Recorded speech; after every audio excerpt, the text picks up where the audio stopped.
A very talented comedian, Hutchison.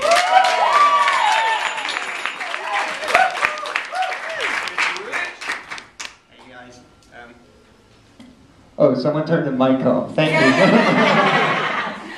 So my name's Rich, and I live in San Francisco. And one of the things about San Francisco is we have lots of tourists here. In fact, there's a game I love to play: Gay or Eurocrash.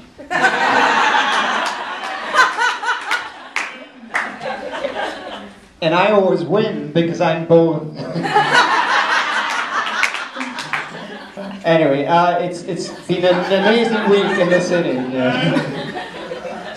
The city, Fleet Week this week. Fleet Week. Yep. The city is awash with seamen. Seriously. And there's a few sailors in town as well. So, but I've had a really busy week. Really busy. In fact, last night I had 3 shows in a row, back to back, 3 shows. And they were running a marathon of Here Comes Honey Boo Boo on the Learning Channel. And for those of you that don't know, Honey Boo Boo, she was in Toddlers and Tiaras, and now she's got her own show on the Learning Channel. And it's basically John Benet Ramsey meets NASCAR.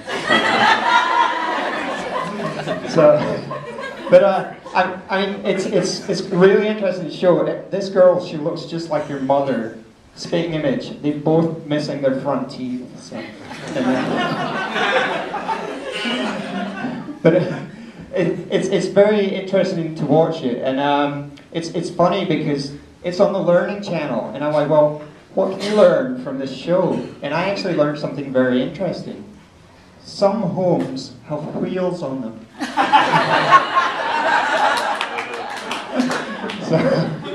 But you know, I don't want to offend rednecks because I've actually, you know, I've had a lot of rednecks in my life. Seriously, I've lived close to a lot of rednecks. I have some rednecks in my family, some rednecks that are ex-lovers, and some rednecks that are both.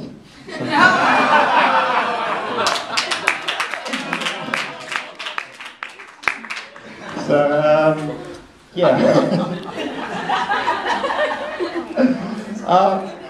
So I do have a weird family. My niece, she's 6 years old, and she is obsessed. You know, normally they're obsessed with like Disney or whatever. My 6-year-old niece is obsessed with death.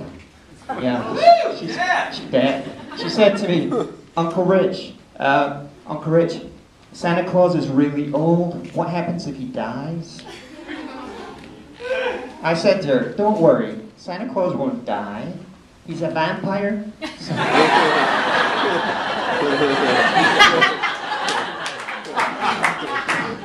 She was so happy, she cried all night. My sister as well, I'm actually really shy, and so when I was growing up, my sister used to always answer for me. So people would say, how's school? And my sister would go, it's fine. They'd ask me, you know, how are you doing? And my sister would say, oh, he's fine. So it was all good until I was 12 years old, and word got out that I was pregnant. So.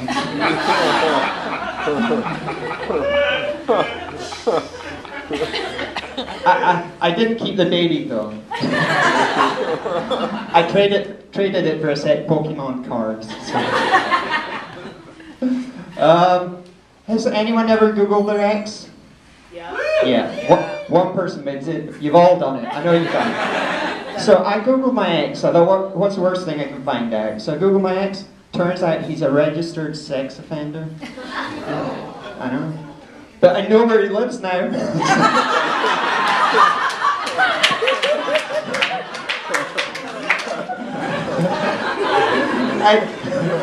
Actually, you know, he was convicted of having sex with a 14-year-old boy. 14-year-old.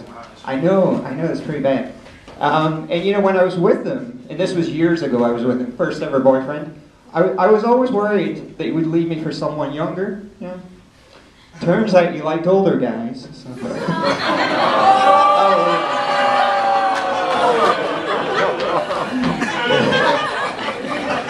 So anyway,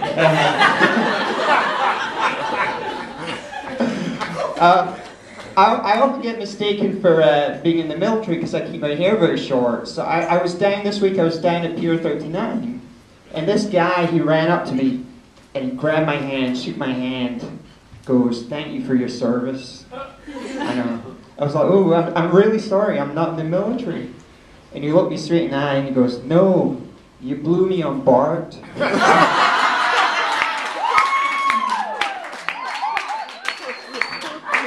Alright, that's great. Thank you for your service.